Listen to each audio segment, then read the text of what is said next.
But ਸਾਹਿਬ ਮੈਂ ਅਕਸਰ ਤੁਹਾਡੀ ਵੀਡੀਓ ਦੇਖਣਾ, ਤੁਸੀਂ ਜਿਸ ਟਾਈਮ ਵੇਟ ਨੂੰ ਚੁੱਕਦੇ ਹੋ ਸਟੈਂਡ ਤੋਂ, ਆਪਣੇ ਸ਼ੋਲਡਰਸ ਤੇ ਜਿਹੜਾ ਉਹਦਾ ਪੂਰਾ ਭਾਰ ਪੈ ਜਾਂਦਾ ਹੈ, ਜਿਹੜਾ ਭਾਰ ਪਵੇ ਨਾ ਤਾਂ ਸ਼ਕਲ ਇੰਝ ਦੀ ਬਣ ਜਾਂਦੀ ਹੈ ਵੀ ਜ਼ੋਰ ਲੱਗੇ ਤਕੜੀ, ਤਾਂ ਤੁਸੀਂ ਹੱਸਣ ਲੱਗ ਪੈਂਦੇ ਹੋ। ਇਹ ਕੀ ਹੈ?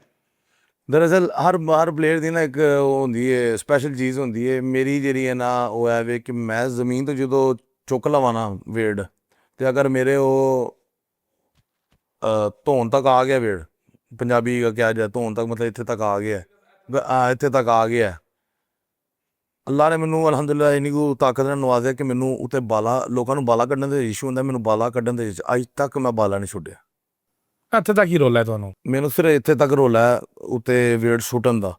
ਜਦੋਂ ਵੇਟ ਸੁੱਟੀਦਾ ਨਾ ਗਰਦਨ ਦੇ ਉੱਤੇ, ਮੈਨੂੰ ਸਿਰਫ ਉਹਦਾ ਰੋਲ ਹੈ। ਮੈਨੂੰ ਜਦੋਂ ਮੈਂ ਉੱਠ ਜਾਵਾਂ ਲੈ ਕੇ, ਉਹ ਲੋਕ ਮੇਰੇ ਇੰਡੀਆ ਵਾਲਾ ਮੁਕਾਬਲੇ ਜਦੋਂ ਤੁਹਾਨੂੰ ਦੱਸਿਆ, ਉੱਥੇ ਮੇਰਾ ਇੱਕ ਦੋਸਤ ਹੈ, ਉਹਨੇ ਮੈਂ ਜੋ ਕਲੀਨ ਮਤਲਬ ਉੱਤੇ ਵੇਟ ਸੁੱਟ ਕੇ ਉੱਠ ਗਿਆ ਨਾ, ਉਹਨੇ ਕਿਹਾ ਹੋ ਗਿਆ ਬਹਿਓ ਜਿੱਤ ਗਿਆ ਮੁੰਡਾ, ਜਿੱਤ ਗਿਆ।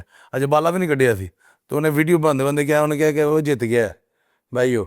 ਉਹਨੂੰ ਯਕੀਨ ਹੋ ਗਿਆ ਵੀ ਇੱਥੇ ਤੱਕ ਲੈ ਗਿਆ। ਟ੍ਰੇਨਿੰਗ ਕਰਦਾ ਸੀ ਨਾਲ, ਤੇ ਉਹਨੂੰ ਪਤਾ ਸੀ ਕਿ ਬਾਲਾ ਨੇ ਨਹੀਂ ਜਾਣ ਦੇਣਾ। ਪਰ ਇੱਥੇ ਤਾਂ ਤੁਹਾਨੂੰ ਕੋਈ ਰੋਲਾ ਨਹੀਂ? ਉੱਤੇ ਮਹਿਸੂਸ ਹੀ ਨਹੀਂ ਹੁੰਦਾ ਕਿ ਭਾਰ ਵੀ ਹੈ। ਤੇ ਸਮਾਈਲ ਤੁਹਾਡਾ ਸਿਗਨੇਚਰ ਹੈ?